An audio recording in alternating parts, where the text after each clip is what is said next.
Ladies and gentlemen, good day and welcome to Tenneco Clean Air India Limited Q3 FY26 earnings conference call. As a reminder, all participant lines will be in the listen-only mode, and there will be an opportunity for you to ask questions after the presentation concludes. Should you need assistance during the conference call, please signal an operator by pressing star, then zero on your touchtone phone. I now hand the conference over to Ms. Rupali Singh, Company Secretary and Compliance Officer from Tenneco Clean Air India Limited. Thank you, and over to you, ma'am. Rupali, ma'am? Yeah. Thank you, Steve.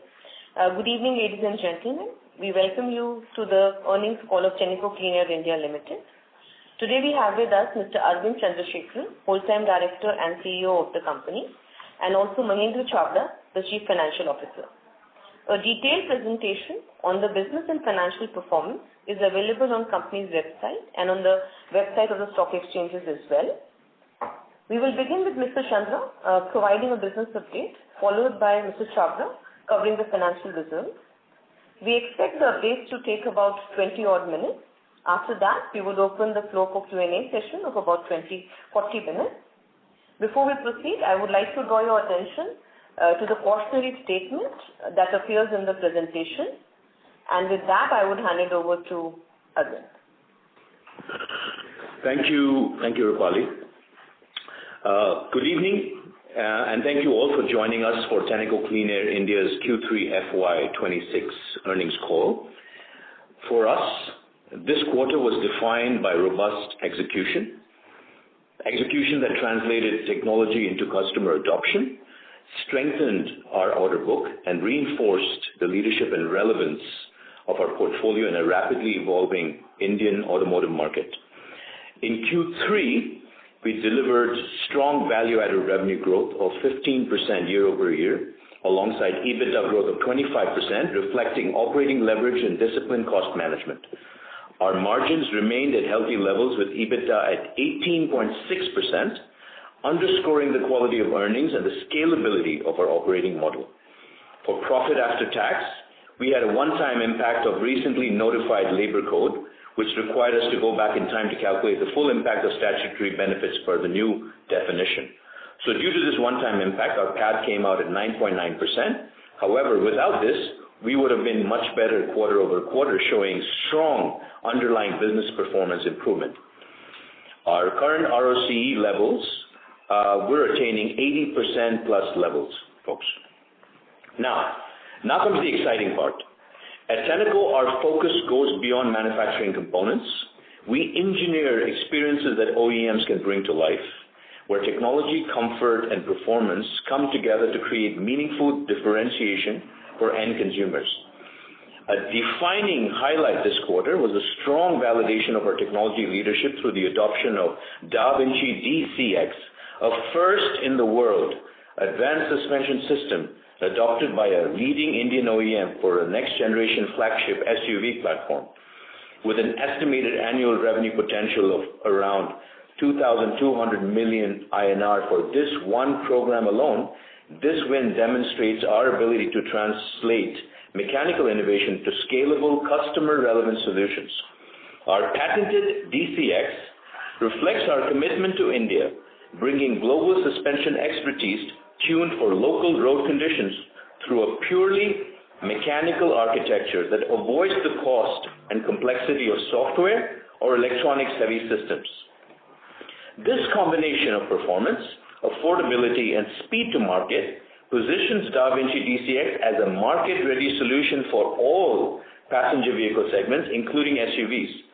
It is also a total game changer and disruptive to the conventional mechanical dampers, which still dominate over 90% of passenger vehicles in India, as OEMs are increasingly pushing ride quality as their top differentiator.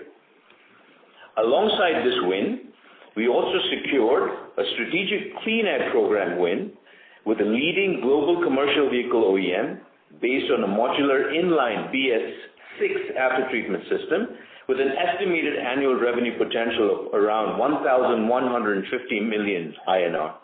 This program allows the customer to retain its captive engine architecture while reducing overall system costs, and it highlights our ability to combine engineering flexibility with the speed of execution.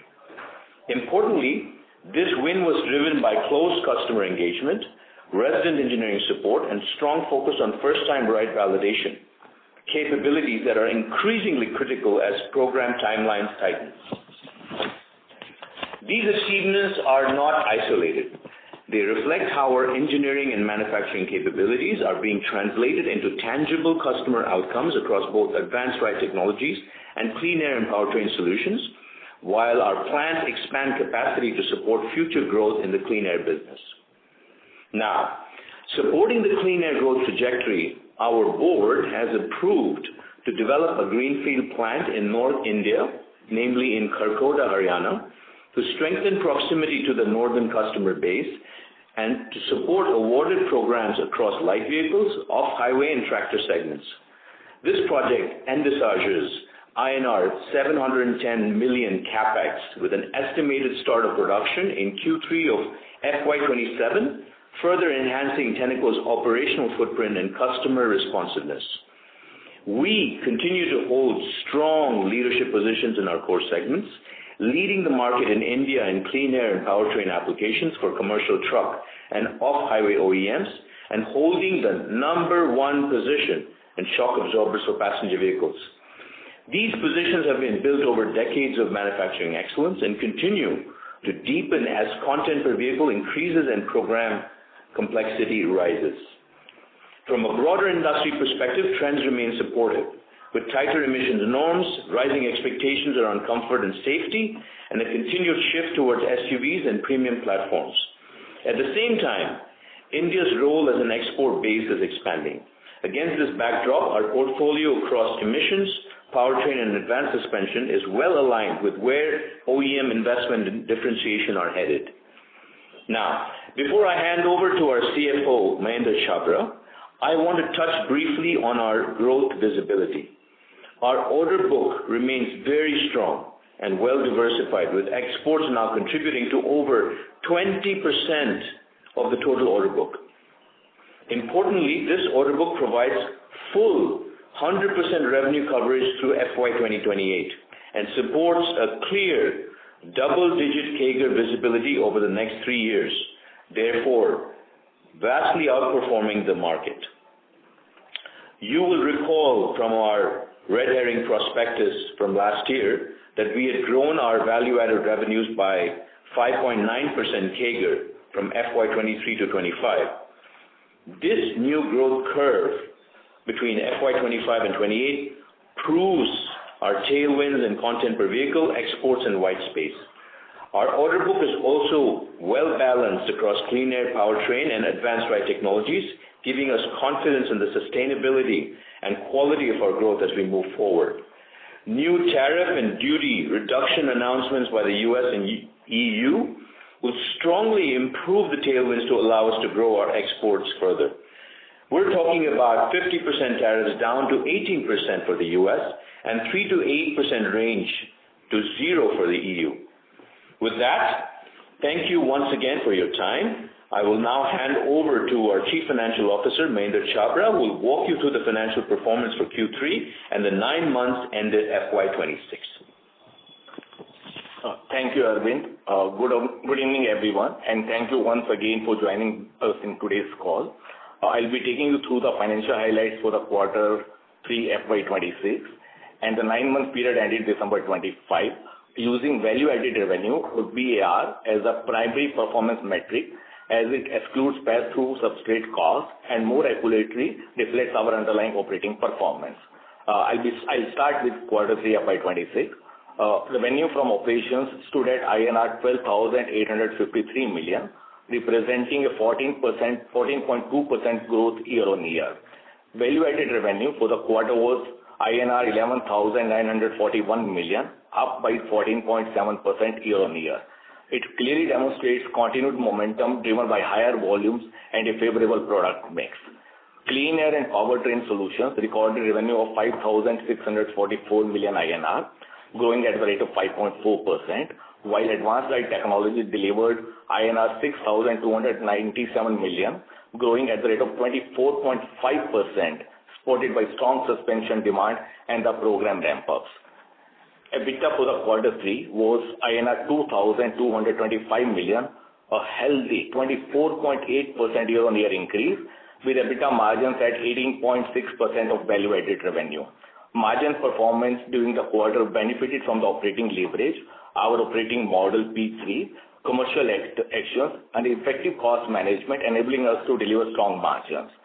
Profit after tax for the quarter was 1,188 million, and I would like to mention here that this figure is after accounting for one-off spend related to new labor code, which came into effect from 21st November 25 to the extent of 203 million INR. Excluding this one-off impact, adjusted profit after tax margins remain aligned with underlying operating and EBITDA performance of the business at INR 1,391 million with 11.7% of value-added revenue. Coming to 9 months period ended December 25, we continue to deliver consistent growth with sustainable margins. Revenue from operations for the 9 months period grew 8.1% year-on-year to INR 38,515 million, while value-added revenue increased 10.3% year-on-year to 35,122 million, driven by higher volumes, increasing export contribution, and a favorable product mix.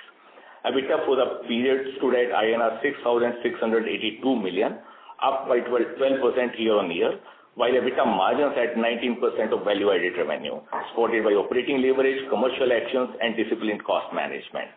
Profit after tax for the 9-month period stood at INR 4,376 million, reflecting a 6% year-on-year increase. Similar to quarter 3, profit after tax includes the impact of the one-time labor cost charge, and adjusted profitability remains healthy and consistent with operating performance. From a capital efficiency perspective, returns remain strong, with return on capital employed exceeding 80% for a 9-month period ended December 25, reflecting disciplined execution, efficient capital deployment, and robust operating cash generation. Our balance sheet metrics continue to remain healthy, supported by a negative cash conversion cycle and effective working capital management. On the revenue mix, exports continue to gain traction and now form a higher share of our order book compared to the domestic business, which structurally supports margin quality. Importantly, as highlighted earlier, our order book provides 100% revenue coverage through FY 2028, offering clear medium-term visibility and supporting a double-digit CAGR outlook over the next 3 years. As Arvind mentioned earlier, we are very excited about the new greenfield plant at Kharkhoda, Haryana, to support major passenger vehicle OEMs and OH and tractor OEMs. We believe that the capex investment of INR 710 million will give us healthy fixed asset turnover ratio and in line with the consistent with our industry-leading past performance. To summarize, quarter 3 and the 9-month period delivered strong revenue growth, margins, and strong capital efficiency. The combination of technology-led program wins, favorable mix, export momentum, and disciplined execution position us well as we move into the final quarter of the financial year. Thank you. With this, I now hand over the call back to Rupali. Thank you, Arvind and Mahinder. For the Q&A session, we would request the participants to kindly limit the questions to 2 at a time. If you have additional questions, please rejoin the queue. I would now request the moderator to please commence the Q&A session. Thank you very much. We will now begin the question and answer session. Anyone who wishes to ask a question may press star and 1 on their touchtone telephone. If you wish to withdraw yourself from the question queue, please press star, then 2. Participants are requested to use handset while asking a question. Ladies and gentlemen, we will wait for a moment while the question queue assembles.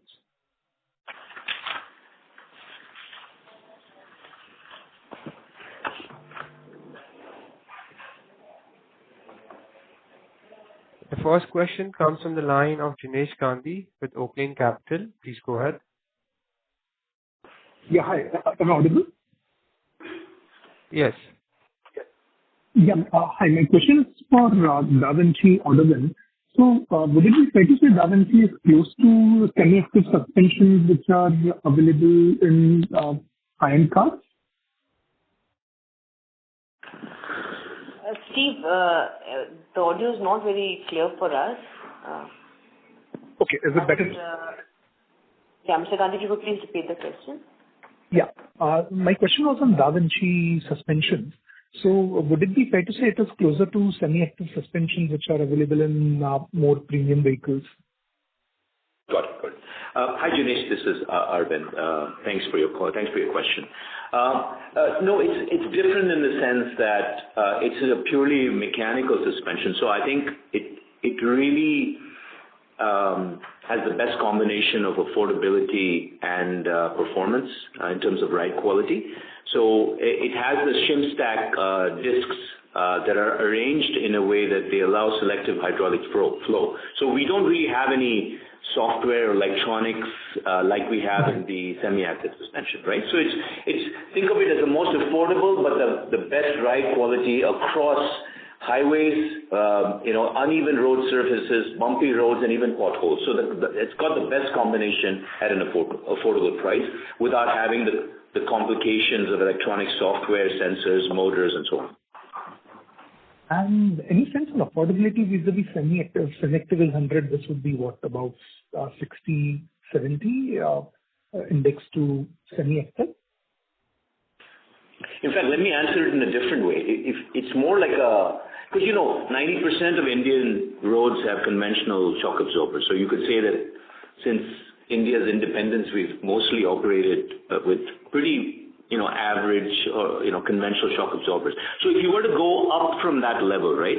So if you had to convert every single passenger vehicle, cars, SUVs, even light commercial vehicles and some commercial trucks to go from conventional to this Da Vinci suspension, the additional cost delta is really not much from at least the price that we charge OEMs, right?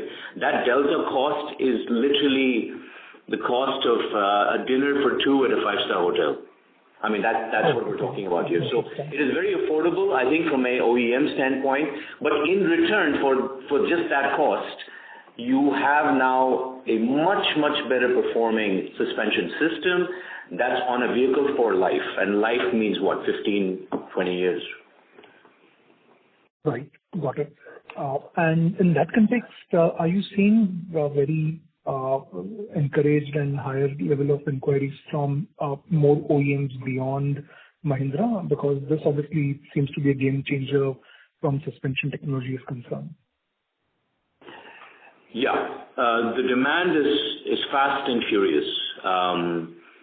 Everybody recognizes that this is a game changer, so it's just not it's Mahindra. It's obviously many other Indian and also Japanese, Korean OEMs. Everybody is interested in this technology because it's at the right cost range, but at the same time, from a performance standpoint, from a ride quality, comfort standpoint, it's a completely different level. And I urge as many of you to come to our Hosur plant and actually try out the difference between a conventional suspension and the Da Vinci suspension, right?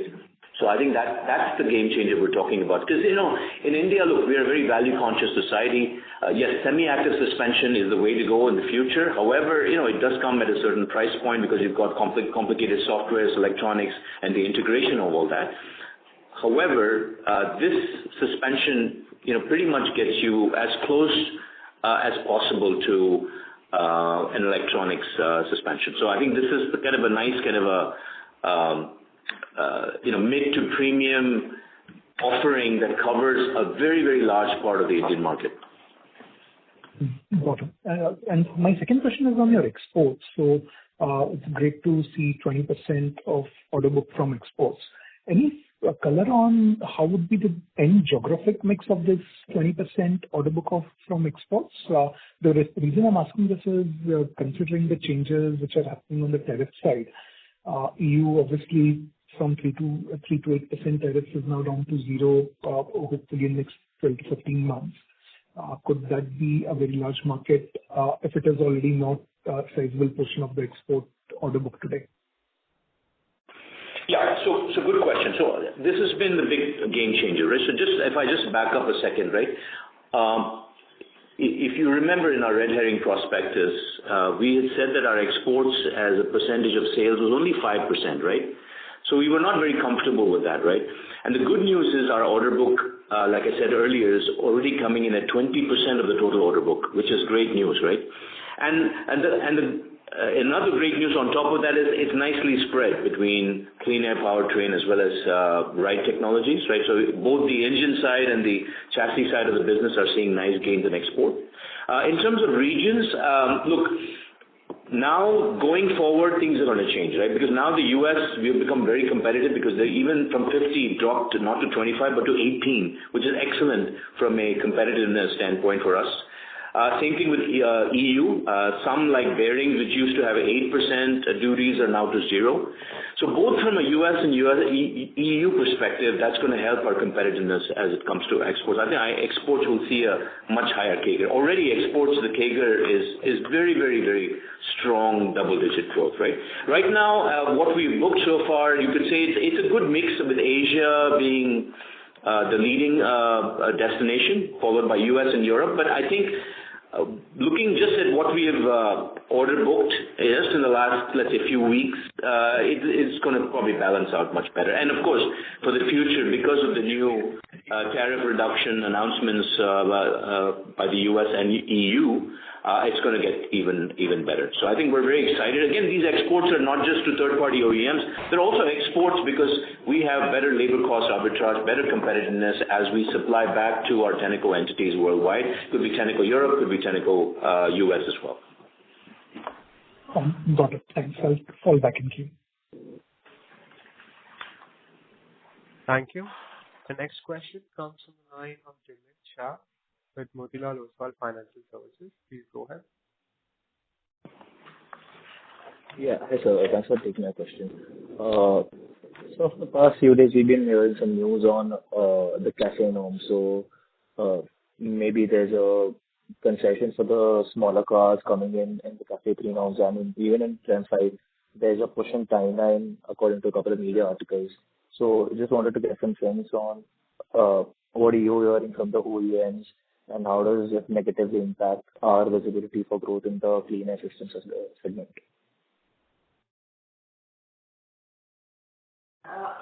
Sorry, Shah, can I request you to please come a little closer to the speaker and repeat your question? You're not very audible to us. Yeah. Is this better? Yeah, please, let's try this, please. Yeah. So just on the clean air solution, we've been hearing some news articles and some chatter on the media that CAFE norms might have some concessions for the smaller car segment, and TREM 5 is maybe pushed by a couple of quarters, according to a couple of media articles. So just wanted to get your sense on what you're hearing from the OEMs and how can it affect our growth going forward in the segment.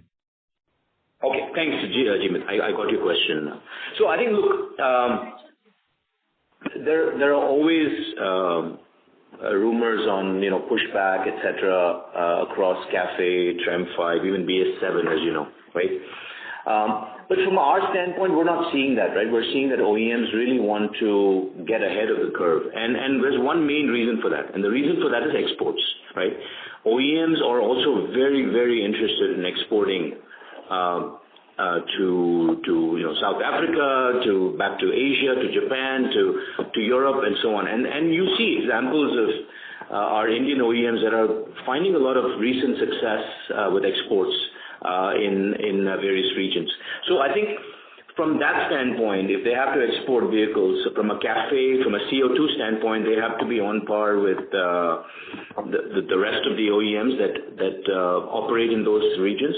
And same thing for TREM 5. TREM 5 is a good example where tractors, for example, if you want to export tractors to other regions, and by the way, OEMs make much better profits overseas, I assume, simply because I think that the market can adopt and accept a much higher price. So from that standpoint as well, we're seeing that there is no pushback. And in fact, if at all, there is more pull from us to say, okay, what else can you do? Can you make it more affordable? Can you make it packaged better? Can you do it faster? So I think It's more the contrary, I would say. It's just that OEMs really want to make sure that they are not the ones that are slowing anything down from an export standpoint. So they want to make sure that they are on par with the legislation, looking into their business as a global business. Got that. Also, just on the greenfield plant that we are looking to set up, what would be the asset turnover there? Sorry if you've already answered that. I just missed it. So typically, we say, again, see, this is theoretical because this is how we've operated in the last, let's say, 10 years or so, right? So for every rupee of capex invested, we typically, this is again gross block, right? So every rupee of capex invested gives us a steady state revenue of 3.5 to 4 rupees, right? 1:4, right? On a net block basis, we are more like 1:7 or 1:8, I would say. So the number that we've put in the press release is 710 million INR, yeah? So you can just take 3.5 times that to say, okay, what at steady state, and because there is a little bit of a delay, right? So the capex comes first and it takes about 18 to 24 months to full ramp up and so on. So it'll be 3.5 to 4 times that number from standpoint of steady state revenue, and over time as your capex assets depreciate, it will tend closer to the 1:7, 1:8 kind of range. Mahendra, you want to add something? Yeah, no, that's right. I think so. We're investing about 710 million in this new greenfield, and in terms of FAR ratio, it would be inconsistent with the current FAR that we have. It will take some time, like I've been mentioned. So let's say over the next 18 to 24 months, once the ramp up happens, we should be close to the existing levels. Yeah, got that. Also, lastly, what would be the current value of the total order book that we have? Yeah, so order book, we decided we'll publish it every 6 months. So we did one the previous Q2. The next one, if I can just ask you to ask me this question in about 2.5, 3 months, that would be great. We will publish the order book for the second half of the year, post the end of the financial year. So we'll do one every 6 months, simply because it's not because we don't want to do it, it's just because they come in these valleys and peaks. But I can assure you the last couple of months have been very, very good. So we're very chuffed, very happy about it. And also, by the way, the order book has been so good that we can, like I said in my opening commentary, 100% of FY28 revenues have already been order booked, have been booked, meaning that gives us a very good visibility of a double-digit CAGR. So which means we're going to be growing in the next 3 years way faster, much, much faster than we grew in the last 3 years from 23 to 25. Sure, got that. Thank you so much for that. Domestic and export, yeah. Yeah, sorry. Yeah, got it. Yeah. Thank you. The next question comes from the line of Ravi Gupta with Incred Capital. Please go ahead. Yeah, thanks. Am I audible? Yes, sir, we can hear you. Yeah. Yes, thanks for the opportunity and come a little closer thanks to for the the mic, please. yeah, now it's better. Yes. Yeah, so thanks for the opportunity and congratulations for the solid YYY growth. So my question for the precious metal, inflated precious metal prices, given the elevated price of the precious metal, what technologies or design approach are OEMs exploring to reduce overall after treatment system costs, and how you are supporting customers through material optimizations, alternative formulations or system redesigning to address this challenge? Yeah, good question. But this is an ongoing thing, right? I mean, we always are partners with OEMs to try and optimize the use of precious metals, because obviously precious metals, there's a holding cost, and obviously there's no consumer benefit, right? Consumers don't see the benefit of that other than the fact that it helps, catalyze the conversion of harmful gases into inert gases, right? So that the function of the catalyst is that, right? So obviously our help to our customers is in multiple ways, like you rightly said. It could be material grade choices. It could also be, I think, fundamentally the choice of how we design the mixer, right? So if the exhaust gases are able to mix better in a most optimized way to have maximum exposure to catalyst, then we can actually reduce the amount of platinum, palladium, rhodium loading so as to still get the benefit from a NOx and a particulate matter standpoint, right? So it's really, and again, I commend our very strong parentage, our global engineering folks based in the US, Europe, as well as the strength of our application engineering team here, who form an excellent team, work with all the OEMs around the world. And also, by the way, we also learn from other OEMs as to how they're doing it, and we also are able to kind of make suggestions and advise OEMs on different ways to change the architecture in terms of packaging, in terms of routing of the gases, in terms of precious metal loading, also in terms of material grades, right? So all of the above is something that we've been doing for a long time, and of course, this is our endeavor is to always ensure that we help the OEMs reduce the amount of loading and still be able to meet the legislation throughout the life of the vehicle. Got that. Second question is regard to the export one. So the EU-India FTA progressing, how do you see this impacting your business? Specifically, do you expect benefit through low-cost imported component, or it could increase the competitive intensity as global peers gain similar access to India market? What is your view? Yeah. So, like I said, yes, all of the above. There are certain components like bearings which attract a much higher tariff, like 8%, and that, imagine 8% going down to zero. Now we're able to be way more competitive on price, right? And the same thing for, sealings, ignition, like spark plugs. So all those become much more competitive from, let's say, a single plant out of India can be more competitive. And by the way, these products, right, bearings, sealings, spark plugs are very small, right? And they travel really well. So the logistics cost is almost nothing. You put many of these inside a little box and you're able to ship them for no additional cost. So wherever you have exports to Europe or the US, in this case your question was about Europe, and wherever there is an export to Europe involved with small parts that travel well, you can be 100% sure that we will be more competitive than anything that is equivalent in size in terms of, but with the labor cost that comes from a Western European country, for example. Thanks. That's all the best. Thank you. Thank you, Ravi. Thank you. Next question comes from the line of Bhavika there with Niveshaay. Please go ahead. Thank you for taking my question. So my first question is on the capacity expansion side. As you mentioned that you have a strong order book visibility. Just want to know, are we planning to do a major capex on the on the business side, and especially what the current status of the capacity utilization? Second question I have is related to the margin side. So basically we have two segments. So what's the margin of Clean Air segment and the Advanced Static Performance segment? Mahendra, you want to take that? Yeah, sure. So maybe I can cover the second question first. So as far as BU-wise margins are concerned, as an organization, we decided that we would be kind of sharing the margins at a console level. Even though there is a margin differential between the two, but we will be sharing the margins at a console level. On the second part regarding capex, yes, as we were operating at about 80% of the capacity, and today with the volumes that we have, we are at about more than 90% of the capacity utilization. We would be kind of investing in the capacity utilization because we're looking at a strong double-digit CAGR for the next 3 years, so we would be investing in the capex. And one of that is that we have already kind of announced. We will be putting up a new plant in Kharkhoda, Haryana, which will mainly take care of the clean air and powertrain business. Okay. And as you say that the investment is going to be a life. So when we can expect it be optimally, when the capacity is going to be live, and how we can see the ramp up situation?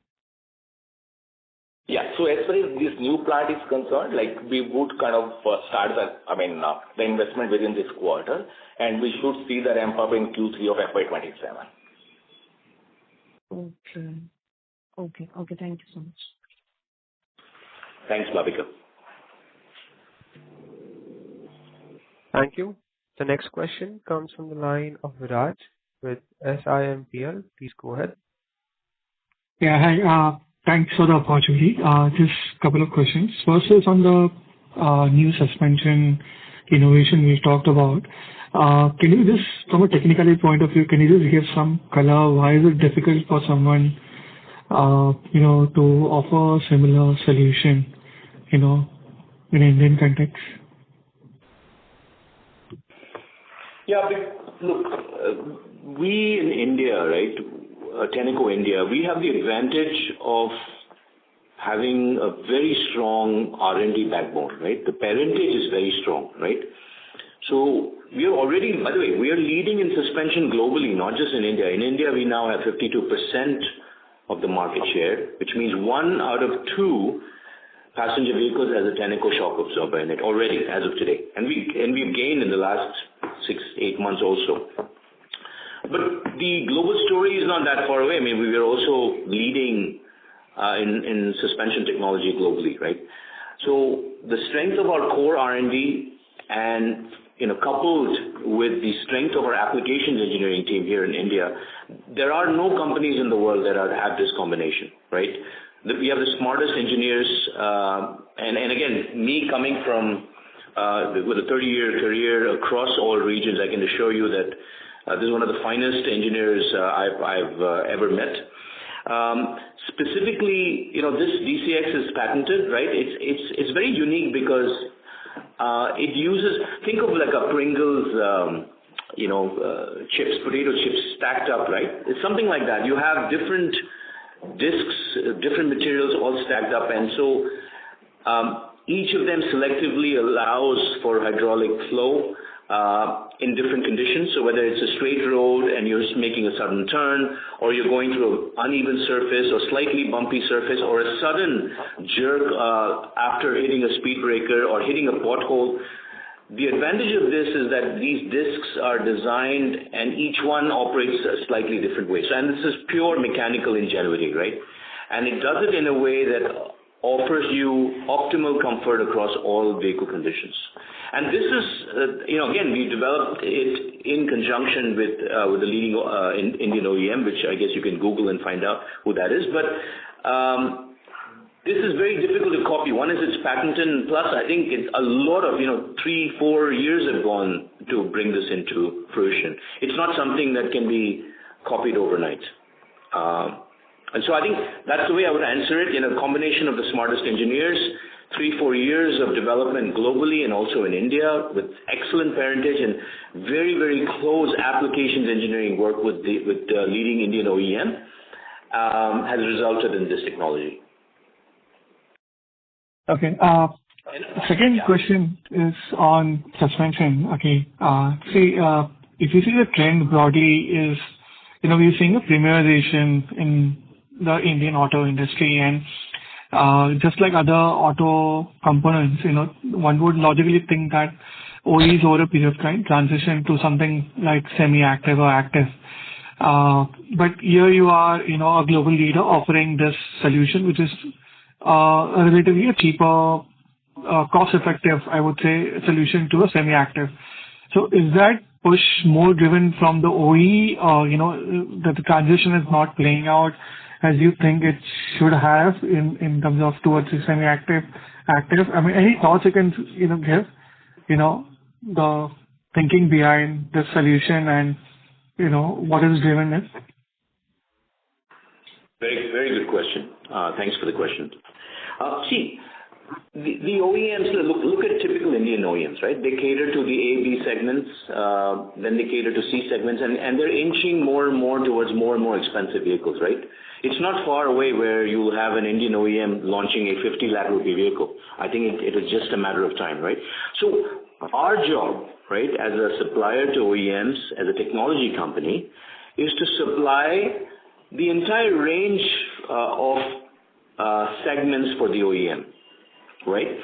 And what this DCX does is sits nicely in the middle meaning the big middle, right?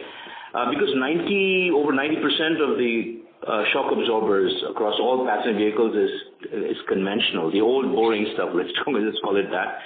this thing sits nicely in the middle and it covers a nice range of subsegments, right? So it's not in the like ultra premium category. You would obviously go for the semi-active solution because you will need to have sensors, actuators, and electronics that also talk to braking and steering and so on. In case you want to have, let's call it, a multi-layered experience like you see in premium vehicles, ultra premium vehicles. But this DCX technology is sort of like the middle ground where it straddles the entire, let's call it the low cost affordable segment all the way up to the mid to, let's say, entry level premium segment. And this is what is the magic here, because it's affordable. At the same time, in terms of a performance improvement, I would strongly suggest that you experience both a typical conventional shock absorber and this DCX technology, and you will see a huge difference. So for that huge difference, the delta price to be paid is very minimal. Like I said, cost of a family dinner at a 5-star hotel.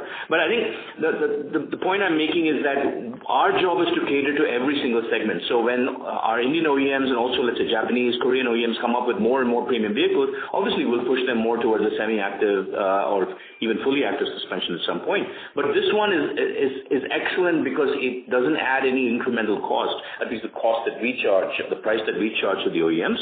But overall, in terms of the improvement in performance, you can just Google DCX Da Vinci and you'll see there's tons of media reports on how good it is, right? And again, don't take my word for it. Look at independent journalists. It's all over YouTube. In fact, they are doing free marketing for us for Tenneco here. And, you can just go and check and see what they have to say about this DCX technology.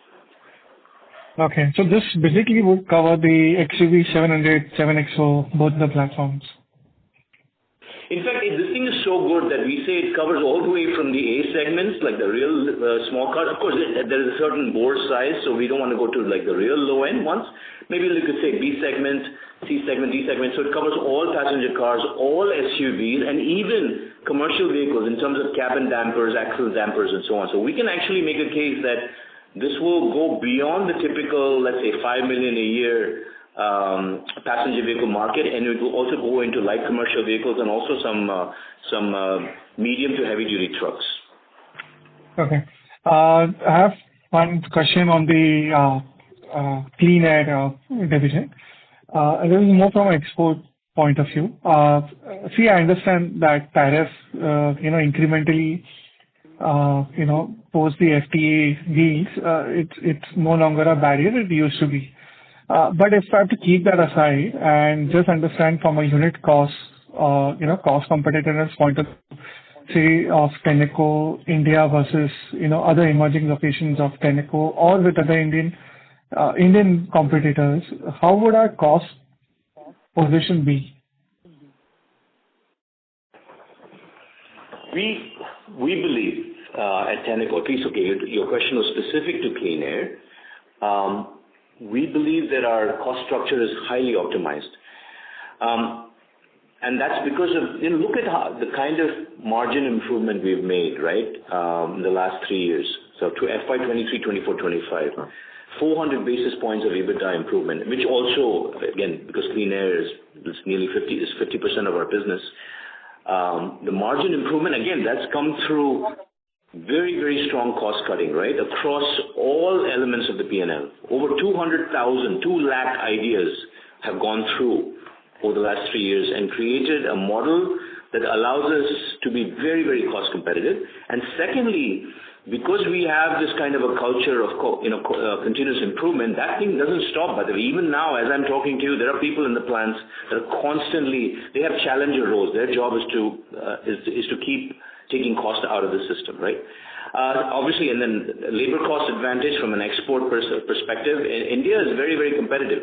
Also, India is the best combination of a country that has low-cost labor and also educated labor. Remember that India scales really well. We have the best access to, high-quality engineers, operations people, quality engineers, etc., etc. So that combination of low labor cost plus talent is what makes India special. And of course, we are we're using that to our advantage. Now, versus other competitors in India or elsewhere, I don't want to comment on what they're doing, but all I'm saying is that we are in the best position to compete globally, to compete in India very well, and also to compete globally. Because look at what has happened in the recent past. In Q2, we announced that we made strategic inroads into the hot end with the gasoline particulate filter with a leading Japanese OEM, which we didn't have access to before. So that certainly opens us, puts us in the supplier panel of this major customer, right? So that allows us to grow our clean air market share further in India, and of course overseas when it comes to exporting, components like end cones, hydrofoam parts, SCR mixers, diesel particulate filters. Because of this new reduction of tariffs between the US and India, and also Europe and India, our products become more competitive. So the combination of a culture of continuous improvement, heavy cost cutting. This is part of our culture, right? Secondly, the access to lowest cost labor, and the smartest engineers. And thirdly, and of course, the overall cost competitiveness improves, and because of the tariff reductions, it gets further heightened, I would say, our competitiveness. Did I answer your question, Viraj? It's okay. I'll follow it up. Maybe take it offline. Thank you very much. Okay, thanks. Thanks, Viraj. Thank you. Ladies and gentlemen, if you wish to ask a question to the management, you may press star and 1. The next question comes from the line of Nitin from JM Financial. Please go ahead. Yeah, thanks for the opportunity and congratulations on the great set of numbers. I have one specific question with regards to the clean air segment performance. In this quarter, we are seeing the ART grew around 24.5% on a YY basis. However, the clean air system grew only 5.54% despite the underlying industry, both passenger vehicle and the commercial vehicle, showing strong momentum. Could you please elaborate some of the reasons why was there another performance from the clean air system?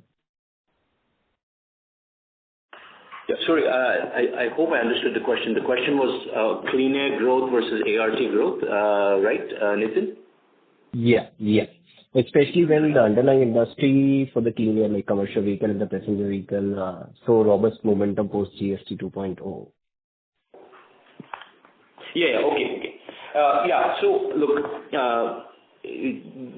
because our clean air light vehicle, or let's call it passenger vehicle presence, is not so much in the lower displacement engines. And the GST impact, from a positive impact perspective, has actually benefited more the smaller displacement engines that go on A and B segment cars, where we are not present for the majority, with this leading Japanese OEM. And that's one of the reasons why we didn't get the benefit of that. But that's only for the quarter, right? Because over time, if you look at CM or IHS, they're all predicting that this GST euphoria will die down after some time. So over a full year period, that the euphoria won't last. It'll come back to normal levels. So we think that our growth will in clean air will align itself to the market growth.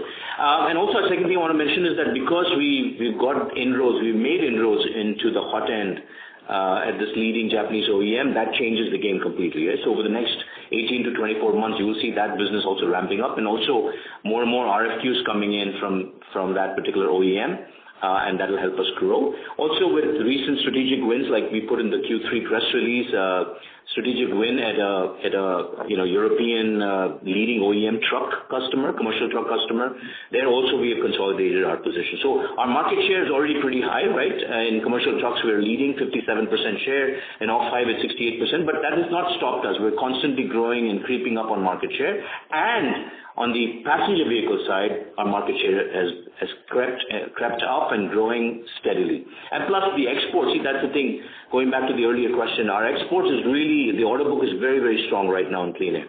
So that's the other thing that's helping our growth. So both from a domestic market share capture, getting into white space, enjoying the benefits of content per vehicle because of either CAFE, with like a gasoline particulate filter, or with TREM 5, or with even, let's say, early versions of BS7, we are benefiting from that. So content per vehicle, exports growth, and also white space from a share of wallet capture.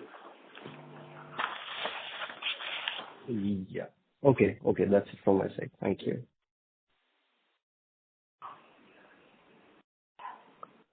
Thank you. Participants, if you wish to ask a question, you may press star and one.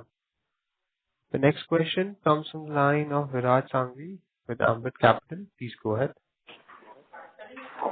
Thank you for the opportunity, sir. I just have one question. In X of Clean Air Solutions business, we've seen almost 400 basis points EBITDA margin improvement on a YY basis.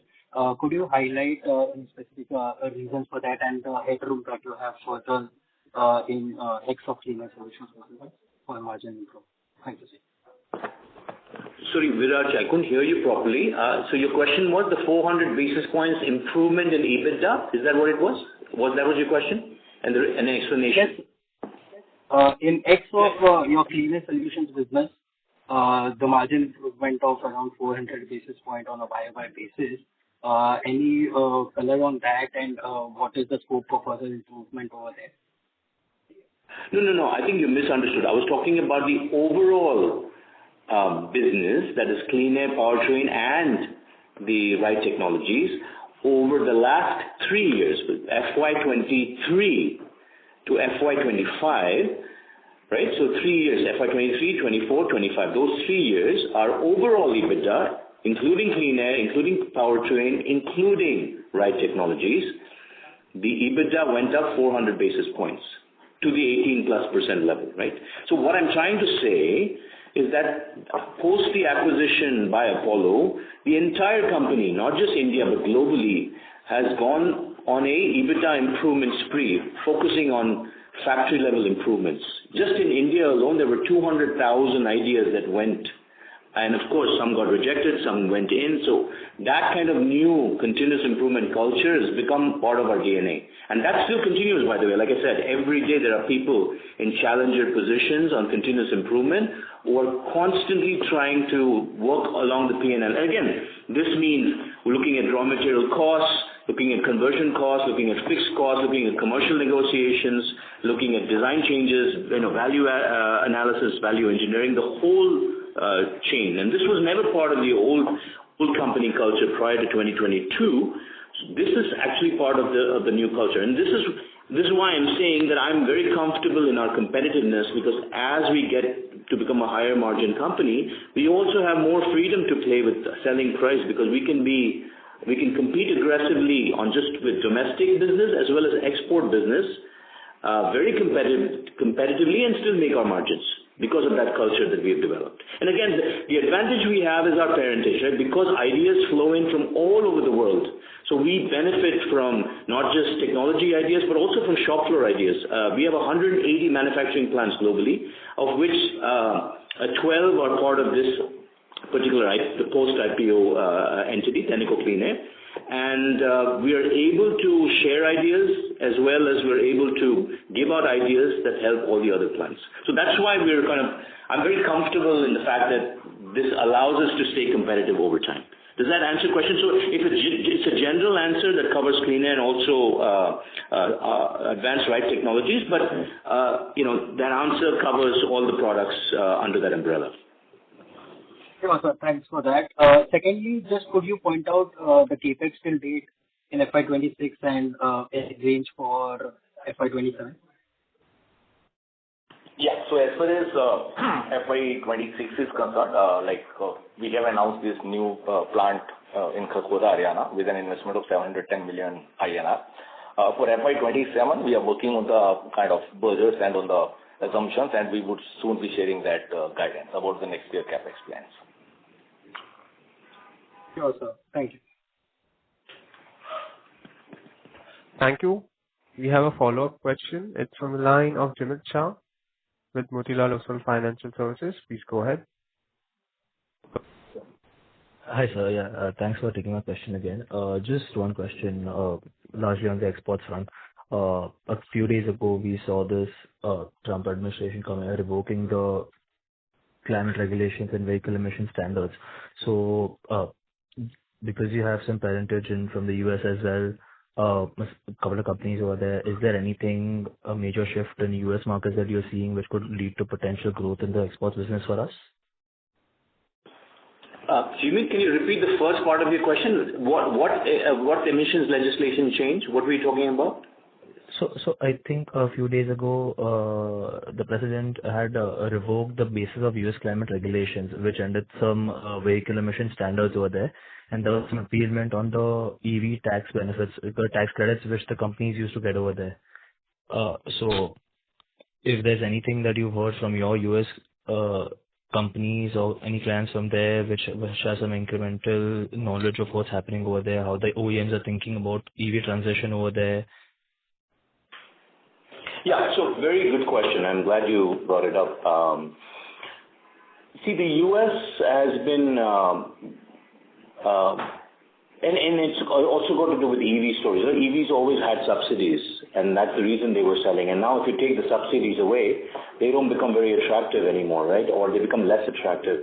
And you're seeing this trend in both the U.S. and Europe, where people are moving back, like they buy an EV and after 2-3 years then they realize that the resale value drops dramatically because nobody wants to buy an electric vehicle with just 40% state of charge, right?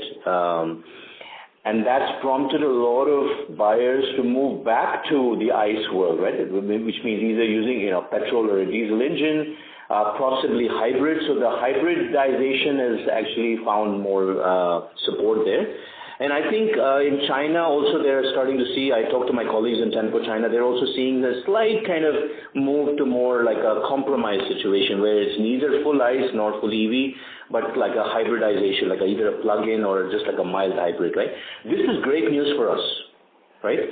This is great news for us because the whole point of Apollo's takeover of Tenneco 3-4 years ago was the contrarian strategy that EV is not going to completely rule the world and destroy everybody. It's never going to happen because there are so many things that run counter to EV success. For example, China controls all the raw materials, right? And you have one country completely controlling that. Plus, a lot of what happens if once you have to dispose of the lithium-ion battery, what happens there? What do you do with much reduced state of charge if after 2 years, what is the resale value? There's so many, and also charging infrastructure, right? So there are so many different complications, and especially that are highlighted or heightened in a country like India, right? So I think for us, the announcement of Trump that he's going to move back to a more, move to coal, I think recently he just got an award or something, just 2 days ago for that. This just means good news for us. It means more exports for us, more growth for us. And again, we're not going to shy away from constantly making sure that we work with the OEMs to keep making both petrol and diesel engines very, very efficient, right? Through strong after-treatment systems, etc. So we're constantly innovating, working very closely with the OEMs on this. Does that answer your question, Jimmy? Yes, but nothing currently from your guys in the US, correct? Yeah, because it's just 2 or 3 days old. In fact, this just happened like a couple of days ago. So right. But overall, I think if that's the direction, then I'm just saying, based on the announcement, it would mean good news for us. All right. Thank you so much. That's all from me. Thank you. Ladies and gentlemen, as there are no further questions from the participants, I now hand the conference over to Mr. Rupali Singh, Company Secretary and Compliance Officer from Tenneco Clean Air India Limited, for closing comments. Thank you, Steve. Ladies and gentlemen, on management's behalf, I would like to thank you for your continued interest in our company. We appreciate your time and participation and look forward to speaking with you again in the next quarter. Thank you and have a good evening. Thank you. On behalf of Tenneco Clean Air India Limited, we thank you for joining today's call. This concludes the conference. You may now disconnect your lines. Thank you.